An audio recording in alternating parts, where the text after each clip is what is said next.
Sebastian's hands closed on Sienna first. Grace felt herself yanked over the edge, pitching toward the river below. Cold water hit like a blade. Somewhere above the roar, after drinking the milk Sebastian had personally handed her, Grace felt her eyelids growing unbearably heavy, her consciousness sinking as though someone were slowly dragging her into the dark. When she finally clawed her way back, voices were echoing around her, one in particular, slicing straight through the haze. Sebastian, you're planning to take Grace's kidney without telling her to give it to Sienna? Leon Hodges' voice was furious. She's the only match. Sebastian replied with glacial calm. Sienna's dying. And Grace? I'll make it up to her. I'll propose after the surgery. A glass shattered. What good is that when she'll be missing a kidney? Grace stayed when you lost everything. She practiced injections on herself until her legs were bruised. She kneeled outside a surgeon's office for a month for you. Then Sienna came back the moment you climbed up again. When she heard Grace was pregnant, she threw a tantrum until you slipped Grace abortion pills. You murdered your own child! Enough. Sebastian's voice cracked like a whip. I know Grace loves me, but I love Sienna. I'm obsessed with her. Then what is Grace to you? She's nothing. No one is stopping this surgery. The moment he said it, Grace felt the scalpel cut into her flesh. Pain exploded, but compared to her heart being skinned alive, physical agony was merciful. She had loved Sebastian for 10 years, 16 to 26. She watched him fall for Sienna, watched him crumble when she left. She stayed through his darkest days after the accident, weathered his storms. She believed one day he might see her. But to him, she was nothing. When she awoke, antiseptic stung her eyes. Sebastian stepped in, his thumb brushing a tear from her cheek. Does it hurt? How? How could he ask her that softly? How could he pretend? What happened to me? Your appendix ruptured. You've had surgery. Appendix. A bitter laugh tore out of her. He murmured something about finding the doctor and left. He never returned. Hours later, a nurse whispered to another. Mr. Whitman is so good to Miss Crown. He drove across town to get her cheesecake, even with the storm. Grace's vision swam. He had gone to buy cake for Sienna. He assumed her love was bottomless. Her tears ran dry. She reached for her phone, hovered, then dialed. Miss Dalton? A low, lazy voice answered. Keith Lockwood, are you interested in marrying me? Silence. Wrong number? I'm not Sebastian Whitman. I know. You're exactly who I meant to call. Keith sounded amused. What makes you think I'd say yes? Grace closed her eyes. Because you're Sebastian's worst enemy. And because that photo on your desk, it's me. Keith's question floated through the call. How did you know? You just need to answer. Yes or no. Silence held for 2 beats. Come to me within 7 days. We'll get married. And after you marry me, you'll sever ties with Sebastian Whitman. I promise. I won't see him again. She booked a flight to LA 7 days out. Sebastian didn't show up until her discharge day. He looked impeccable, hurried over with practiced contrition. Sorry, Grace. Company's been hectic. I was planning a surprise. She stepped away from his reaching hand. Half an hour later, the car pulled up at a luxury hotel. Banquet doors swung open to roses and candles. Sebastian dropped to one knee, producing a diamond ring. Marry me. She was about to refuse when the doors flew open. Sienna stood in a white dress, trembling, tears pooling in her eyes. I was wrong to cling to Sebastian. I came to wish you both well. She turned to leave, then collapsed. Sienna. Sebastian launched from the floor, sweeping her into his arms, forgetting he had been kneeling before Grace. The ring remained clutched in his palm. Whispers rippled through the guests. Grace felt the room narrow. From his arms, Sienna mouthed, "You'll never compare." Sebastian didn't come home that night. Grace sat alone, gathering every trace of him, photos, gifts, ticket stubs. Her fingers brushed a tiny pink baby onesie. Her vision blurred. Sebastian had ended that 3-month-old life with his own hands. She hauled the box to the trash chute and dumped everything. The next morning, she walked into Whitman Group headquarters and quit. She had been his secretary through it all, smiling at clients until her stomach bled, pulling all-nighters until she fainted. All for love. Sebastian called the moment she reached home. You quit? I'm getting married. He assumed she'd accepted his proposal. His tone softened. Sorry, I've got a business trip. Can't help with wedding prep. Before she could respond, Sienna's sugary whine drifted through. Sebastian, feed me. The line went dead. Hours later, Leon's frantic call came. Grace! Sebastian got stabbed over a dozen times saving Sienna. He's bleeding out. The blood bank's low on B positive. You match. Please? She was missing a kidney too. What made her more qualified than Sienna? But she couldn't let a person die. She sped to the hospital and watched her blood fill bag after bag until everything went black. She regained consciousness and staggered toward Sebastian's room until voices halted her. Leon sounded furious. You nearly died for Sienna, and she abandoned you again. If Grace hadn't donated blood, you'd be dead. Sebastian's voice was quiet. Sienna just had a kidney transplant. It's understandable. Leon exploded. You think Grace is healthy? Aren't you scared she'll find out the truth and leave? Sebastian spoke with complete certainty. She won't. Grace loves me as deeply as I love Sienna. She'll never leave me. Grace stood frozen. She'll never leave me. You're wrong, Sebastian. I don't love you anymore. Grace turned to leave, but Sebastian's phone rang inside. Sienna? His voice softened. Her sobs came through. Sebastian ripped the IV from his arm. Sebastian, you're not discharged. She's scared of thunderstorms. I have to go. He walked out, utterly blind to Grace in the hallway. 2 days later, Sebastian strolled into the apartment as if nothing happened. I heard you donated blood. That was reckless. She slid her plane tickets out of sight. Glad you're okay. He took her hand. The last proposal fell apart. I'm setting up something new. Forget it. What if Sienna faints again? He frowned with confidence. She won't. I didn't invite her. On the drive to the venue, Sebastian's phone buzzed. Sienna's hysterical scream shredded the line. Sebastian, I've been kidnapped. He slammed the brakes, yanked up a tracking app, and turned the wheel so violently Grace's head snapped against the window. Blood trickled down her forehead. He didn't notice. They screeched to a stop on an abandoned bridge as rain hammered down. Through the sheets of water, Grace saw Sienna, a man's knife pressed to her throat. Sebastian climbed out, walking forward with calm carved from ice. You've got the wrong woman. The woman I love isn't her. The man faltered. Sebastian's laugh hit like acid. That's my ex. She left me when I was crippled. I hate her. Then, turning, he met Grace through the windshield. The one who stayed is in that car. The kidnapper's eyes snagged on Grace. Sebastian seized the opening. Go on then, take Sienna Crown. Grace and I have a wedding fitting tomorrow. He offered his hand to Grace. Let's roll, babe. Ice ran through her veins. He was using her as a human shield.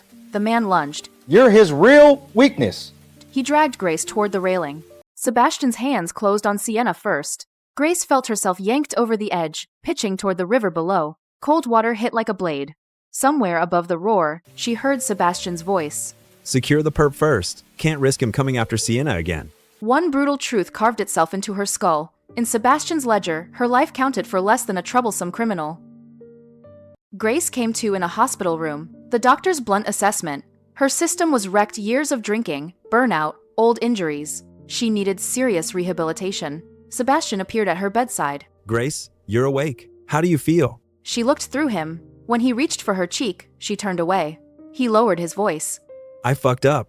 I'll fix this. He stayed 2 days at the hospital, then hauled her to an upscale charity auction. Time to make things right. They'd barely arrived when Sienna reappeared. This time, Sebastian clung to Grace like a stage prop, straightening her shawl, peeling crab meat with practiced tenderness. Before the bidding began, a man drifted over. You're stunning. May I have your number? Before she could respond, Sebastian's arm looped her waist. She's my fiancé. Sebastian spun to face her, jaw tight. Why didn't you shut him down? She regarded him coolly. We're not married. We will be. Who else would I marry? I'm marrying you, Grace. End of story. She laughed short, incredulous. The man who had not loved her for years was promising forever. Once the bidding kicked off, Sebastian snapped up every item Grace glanced at. Sienna stared daggers into their backs. When Grace excused herself to the restroom, Sienna followed and locked the door. Feeling proud today? Sebastian doesn't love you. He pities you. Her voice sweetened into poison. When you were 3 months pregnant, I threw a tantrum. So he slipped you abortion pills. When my kidneys failed, he carved out yours. And that bridge? He shoved you right into harm's way to protect me. She waited for a breakdown. Grace turned off the faucet. You done? Sienna blinked. Grace dried her hands. I don't care. Sienna suddenly slapped herself hard. The door banged open and Sebastian burst in, shoving Grace aside. What the hell did you do? She stumbled backward, her lower back slamming into marble. Blood slid down her temple. Sebastian didn't glance her way. He gathered Sienna into his arms. I already compensated you. Why are you still going after her? Sienna rested her head on his shoulder, flashing Grace a tiny, victorious smile.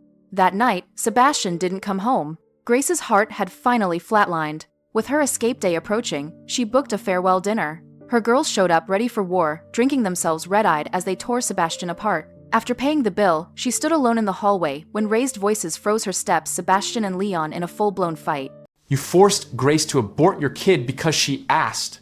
You took Grace's kidney to save her. And now she wants a baby, so you're gonna knock her up? Sebastian's voice was chillingly level. If I don't give her a child, she'll find someone else. What about Grace? Don't you owe her something? A beat of silence. I'm marrying her, aren't I? What more does she want? Grace stood frozen. Without thinking, she followed him down the corridor until he slipped into a suite. Through the narrow crack, she saw everything: Sebastian pressing Sienna onto the bed. His voice was raw with need. Let's make a baby, Sienna. She laughed breathlessly. But what about Grace? She'll never know. Grace lifted her phone, pressed record, and for the first time in years, she didn't cry. The night before her escape, Grace was forcing clothes into her suitcase when Sebastian stumbled in, whiskey heavy on his breath. His gaze landed on the open suitcase. What's with the luggage? Before she could speak, he cut in. Grace, teach me how to brew that blood-boosting herbal tea. She stilled. In all their years, he had never so much as boiled water. She watched him hack at ginger with clumsy hands. Keep the flame low. Add the herbs at the end. To her surprise, he listened. When the tea was done, he tasted it, exhaling in relief. He didn't offer her a sip. Instead, he checked the time. I'm slammed this week. We'll catch up later. He poured the rest into a thermos and walked out. Grace pulled out her phone and opened Sienna's newest post, suddenly craving that blood-boosting herbal tea. Her mouth curved. She had perfected this recipe for him, and now he was playing house for another woman. 6 hours until her flight, Grace hauled her suitcase to Georgetown Prep, found the tree she'd planted, fingertips tracing the carved confession. Grace D. loves Sebastian W. She dug her keys into the wood, scraping until every letter splintered apart. 5 hours left. At the old bridge, she gripped the lever lock, yanked hard until the chain snapped, and hurled it into the river. 4 hours. The church's wish tree. She came to retrieve her ribbons only to see Sebastian and Sienna there. The monk handed them fresh ribbons. Sebastian had paid to clear the old ones. Grace rounded the corner just in time to see her passed in a trash bin, her handwriting. Praying Sebastian's legs heal. Praying we grow old together. 1 hour left. She boarded the plane, selected the video, Sebastian and Sienna tangled together, and hit send. Then she typed. I know you carved out my kidney. I know you killed our baby. I'm giving you back to her. She blocked him and deleted everything. As the plane tore through the clouds, Grace closed her eyes. This time, she wasn't looking back. The plane's wheels kissed the tarmac. An iron-cold hand closed over hers, and Keith yanked her suitcase away. Still spaced out on Sebastian, are you? His smile was a blade handsome, controlled, the kind that warned one wrong word would cost a lot. She blinked at the possessive edge, then shook her head. No, I'm totally done. I promised you, no more Sebastian, no more looking back. The smile broke into something warmer, victorious. Hold that thought. His smile broke into something warmer. His fingers slid between hers, tugging her toward the curb. A row of black Maybachs waited. Roses and silver balloons tumbled out. Keith dropped to one knee on the sidewalk, diamond catching the noon sun. I know this is fast, Grace, but I've wasted years watching from the sidelines. Marry me today before the universe screws us again. Tears she hadn't authorized pricked her eyes. Years of quiet devotion she'd barely noticed roared suddenly loud. She laughed through a sob and shoved her left hand toward him. Yes, God, yes. His hands shook as he slid the ring on. He hauled her into the lead car. At City Hall, a photographer clicked once. 2 certificates, still warm from the printer, landed in Grace's hand. Keith crushed her to his chest. Grace exhaled for the first time in years. Sebastian Whitman, in her life at least, was officially erased. Grace exhaled for the first time in years. Sebastian Whitman, in her life at least, was officially erased. Across town, in a hotel suite, Sebastian stepped out of the shower. Sienna stood frozen beside him, phone clutched in her hand. The girl in this clip, doesn't she look like Grace? Why would she accept another man's proposal? Sebastian snatched up his phone, only to find himself blocked. Everywhere. Then her messages resurfaced, along with a video thumbnail that punched straight through his ribs. The clip burst open into a mess of frantic, naked bodies, him and Sienna. Her final text rolled up. You took my kidney, aborted our baby. Congratulations, you win. He stared until the words smeared into static. Someone told her. A single name detonated in his mind. Leon Hodges. He jabbed the number. You told her, didn't you? You're the reason she left. Leon's stunned silence was answer enough. I didn't tell Grace a thing. Leon barked. Stop dragging me into this. Sebastian didn't buy it. This whole breakup stunts your idea, right? I've put a ring on the table. What else does she want? Fine. I'll march down to City Hall myself. Leon barked a bitter laugh. Dude, Grace left you. On her own. I cheered because you finally got what you deserved. The line went dead. Sienna perched beside him, smile brittle. She's just having a tantrum. Give it time. Explain the kidney. Explain the miscarriage. She'll forgive you. So he crushed the dread down, pressed his mouth to Sienna's, and rolled into days of skin and sweat. No texts, no calls, no sign from Grace. And still, nothing. Grace's blacklist held like reinforced concrete. Sebastian's unease grew into something with teeth. He halted mid-stride. I've got to deal with work. Sienna's smile was perfunctory. He dropped her at the penthouse and floored it back to the mansion. Where's Grace? He snapped at the house manager. The manager stepped forward. Sir, Miss Dalton moved out 3 days ago. And she married Keith Lockwood. Are you two truly over? The words hit Sebastian like a truck. She's gone? Married? He snatched the phone, zooming in on the certificate. She knows he's my worst enemy. She's doing this to get under my skin, right? The phone hit the wall and exploded into shards. He dialed a number he hadn't touched in years. Keith picked up on the second ring. She's my wife, Whitman. And we've done everything married couples do. Send her back? Keep dreaming. Before Sebastian could snarl a comeback, Keith's voice cut in. She's done with you. You chose Sienna, so stop clinging to Grace. She never needed your leftovers. Sebastian's throat tightened. Grace had loved him with devotion that outlives reason. Yet the words scraped out of him. I can't let her go. Too late. Stay out of our life or I'll bury you. The call ended, but before the line died, Sebastian heard it. Grace's voice in the background. Soft and warm, calling for Keith. His chest caved inward. He spent the night tossing on sheets, still faintly scented with her perfume. By 3 a.m, the burn in his stomach was so sharp he folded into himself. Grace? Stomach pills? Only silence answered him. Right, she was gone. The housekeeper eventually found him swaying in the hallway. Sir, you need regular meals. I want the ginseng chicken soup. He could taste it even now. The golden broth simmered for hours, made exactly the way Grace knew he needed it. But she would never care for him like before. The housekeeper prepared the soup exactly the way Grace had taught her. Sebastian took a single sip and sent the bowl shattering against the tile. This is wrong. He stormed into the kitchen, determined to recreate Grace's method. But every batch tasted flat. Why can't I make it taste right? Because Grace wasn't here. He seized a cast iron pan and tore through the kitchen until it looked like a war zone. He drowned himself in work next. Yet without Grace, the entire operation buckled. In the conference room, Sebastian slammed a binder so hard the table rattled. Fix it, or you're all fired. When the meeting broke, Sebastian sagged into his chair. Grace had been his invisible anchor. Now the staff flinched at his shadow, and even with every light blazing, the mansion felt like a mausoleum. His legs, still fragile from the accident Grace helped him survive, throbbed. He'd grown so used to her warm hands kneading the pain away. Grace? He whispered into his empty office. For the first brutal time, Sebastian understood. It was never Grace who couldn't live without him. It was him unraveling without her. Sebastian was drowning in regret. He'd convinced himself he could live without Grace, yet everything was collapsing inward. He was seconds from calling Keith again when his phone lit up with Sienna's name. I'm pregnant. It's your baby. Aren't you thrilled? His mind went stark white. The first emotion detonating through his chest wasn't joy, it was ice-cold panic. If there was a child, could he still get Grace back?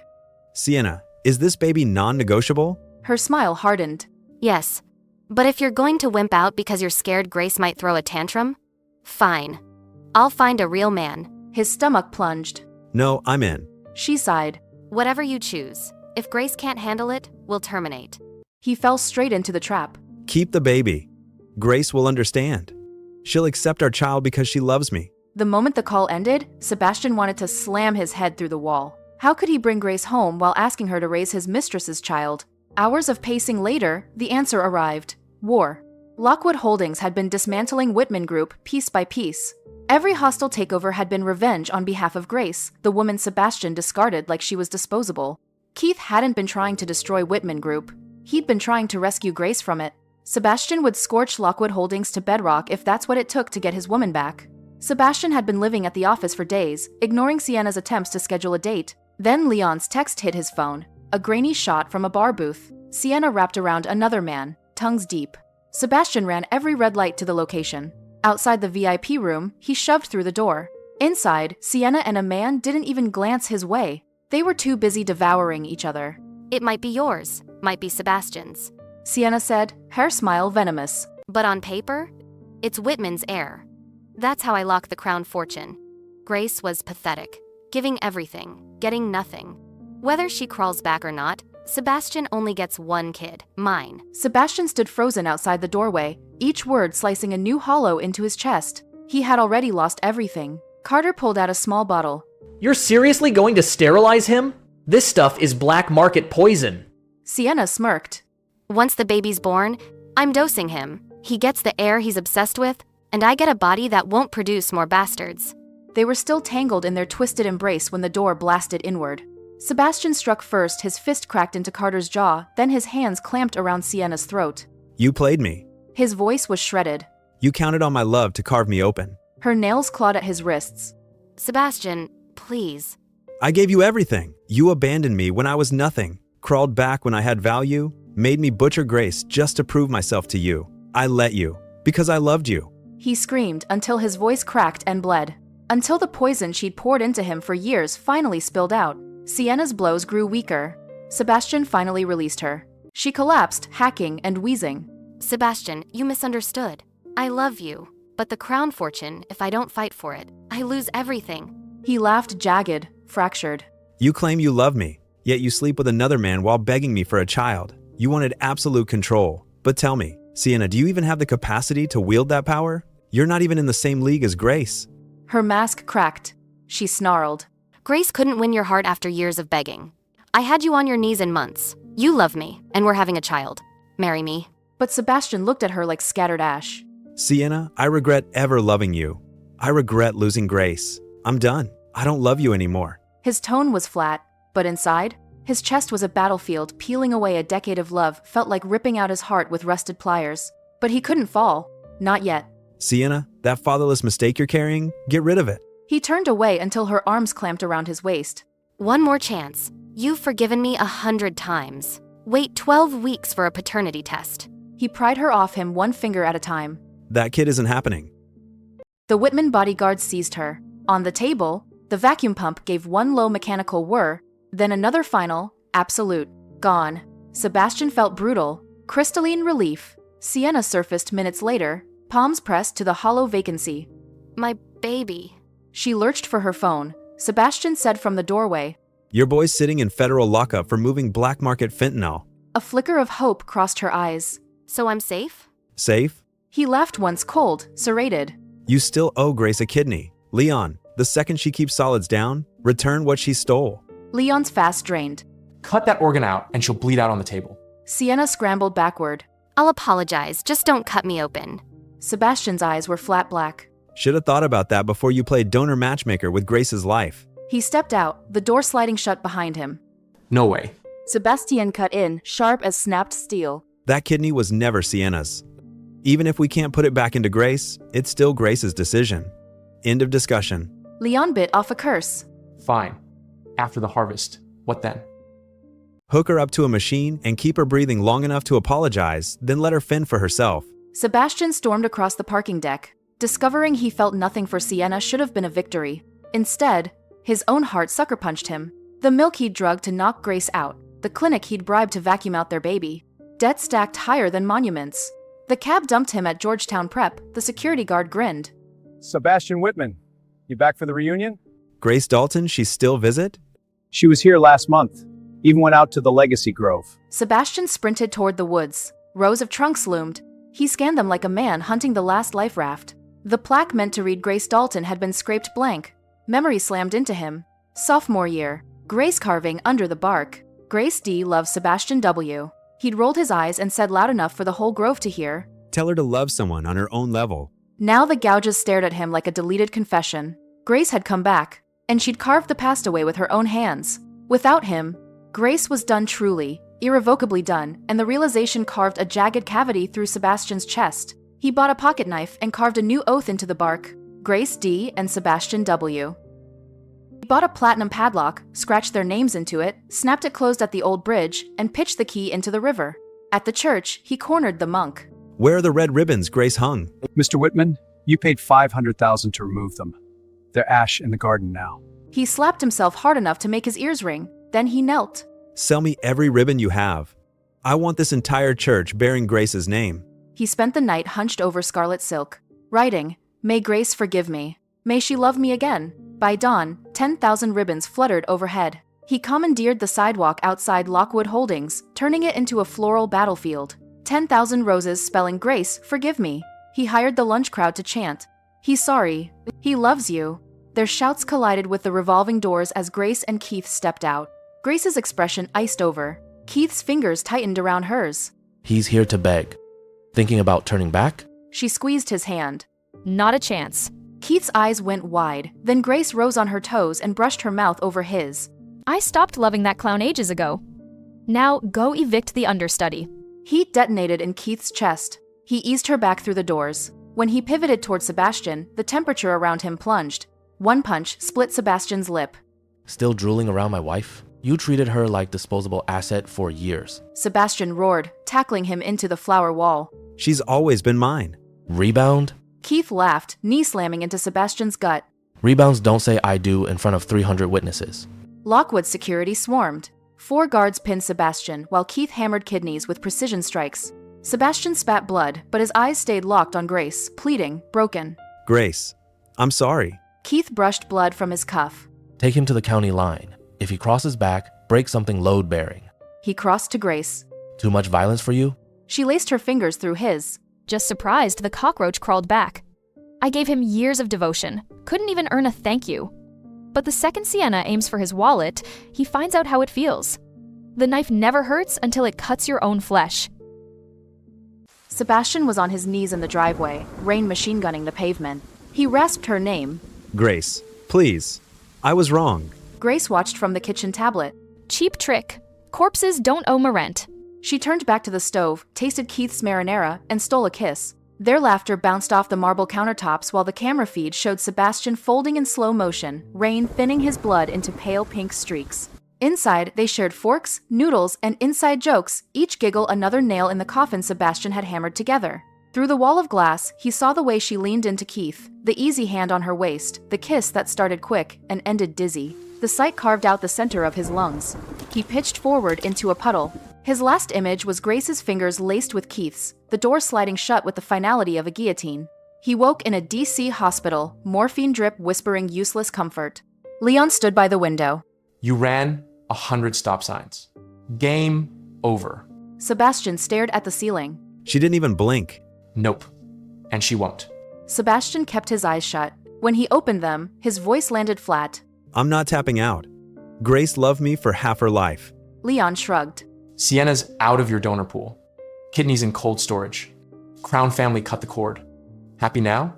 Sebastian ripped the IV from his arm. 30 minutes later, he was in the back of a black Suburban, a sterile transplant box riding shotgun. He bought every billboard for a 60-second loop. At 3 a.m., screens along downtown flared to life with his 10-story confession. Grace, I love you. Too late, but true. Your kidney's coming home. Just come back. On one knee beneath studio lights, he lifted a solitaire and the chilled organ transport, an obscene, lopsided bouquet. Grace watched the clip on Keith's phone. Hilarious how trash drags itself out, then rings the bell expecting applause. Keith's glare burned through the screen. Your kidney deserves better than his trophy shelf. Agreed. Let's go retrieve it. The private elevator opened into the Avalon's top-floor lounge. Sebastian paced around the table, the transplant box dead center. When the doors hissed open, he froze. Sorry. He began. Save it. Grace's voice was smooth as a blade. I'm here for what's mine. Just the kidney. You'll never cash my forgiveness. The light drained from his face. He pulled a switchblade, flicked it open, and pressed her fingers around the handle. Take a piece, Grace. Let me feel the invoice. He shoved her hand downward. The knife punched through with a wet, obscene pop. She screamed, tried to jerk free, but he trapped her hand under his, forcing the blade deeper. I'm already dead without you. Might as well make it official. Keith's eyes went feral. He slammed a fist into Sebastian's jaw, then wrenched 2 fingers backward until bone sang, forcing him to drop Grace's wrist. Let her go, you sick bastard. She's shaking, look at her. If you want a grave so badly, dig your own. Don't bleed out on her shoes. Still pinning Sebastian's ruined hand, Keith tore the switchblade free and buried it just above the man's beltline. Blood burst upward hot, metallic spraying across the polished floor in violent arcs. Grace's breaths broke into frantic little hiccups. Keith caught her gaze, his voice shockingly calm. He'll live. It's just a leak, not a funeral. He's betting you'll flinch first. Don't. The cold truth hit her like winter water. Grace straightened, eyes hardening into green glass. Game's over, Sebastian. I'm not forgiving you, because you never loved me. You just missed the girl who used to schedule your life down to the second. You've got an army of secretaries, a battalion of maids, and a concierge doctor on speed dial. You'll survive without me. Hell, you might even remember how to breathe. She stepped closer, voice dropping to a lethal whisper. You don't need me. You never did. Wake up. Her palm left a burning red print across his cheekbone. Sebastian swayed, laughter bubbling up raw, hysterical, grief tangled in every breath. Grace, I do love you. Why won't you believe me? It hurts. Everything hurts. Remember when you used to care? We could go back. Just say the word. He reached for her, fingers slick and trembling. I don't want staff. I want... Blood loss cut him off. His eyes rolled white, and he collapsed, unconscious before his skull hit the tiles. Grace didn't even glance at him. No pity, also no triumph. She gathered what was hers, literally, the kidney she had once donated, and walked out with Keith's coat draped around her shoulders. Keith, I want him gone. Not dead, just erased. No more run-ins, no more midnight emergencies. We were too polite. That's why the cockroach keeps crawling back. She brushed a speck of blood from her sleeve as if flicking off a dead mosquito. Keith tucked her in close. Whatever you need, I'm here as long as you don't look back. They left Sebastian breathing, barely, and dialed 911 as the elevator descended. Sebastian came to hospital in D.C., IV beeping like a frantic metronome. His assistant's voice buzzed through the bedside phone. Boss, you need to get back here. The board reinstated your half-brother into the voting trust. Your father's handing him the keys if you don't show. And Dalton Lockwood is carpet-bombing our stock. Another week, and we're a penny company. Sebastian let out a sandpaper laugh. I'm on my way. He discharged himself at dawn, legs shaky, and locked himself in the corner office. Months blurred no sunsets, no weekends, just hemorrhaging contracts. He saw Grace only across conference rooms when she swept in with Keith to steal another deal. She looked untouchable. Whitman Group looked embalmed. Night after night, he crashed on the leather sofa, tasting stale coffee and ashes. When sleep finally came, it brought her laugh, and he always woke choking on the silence that followed. One rain-slick midnight, Sebastian was driving back from a desperate pitch in Arlington when car computer glitched. Speed spiked 90, 100, 120. The steering wheel locked. The car clipped the Old Bridge guardrail, metal screaming, then broke through. For 2 suspended seconds, the city lights spun like a shattered chandelier. Impact, black water, silence. He woke to a white ceiling and a doctor's pity-soft voice. Mr. Whitman, your legs didn't make it. I'm truly sorry. Seabirds cried somewhere beyond the window. Sebastian stared at the empty space beneath the blanket and felt relief. The chase was finally over. Grace would never again look at him with that exhausted, frightened pity. He'd never watch her walk away because he couldn't walk at all. Good, he thought. The grave I dug is finally deep enough. And across the river, Grace signed another acquisition, her pen swift, decisive, merciless, never once hearing the splash.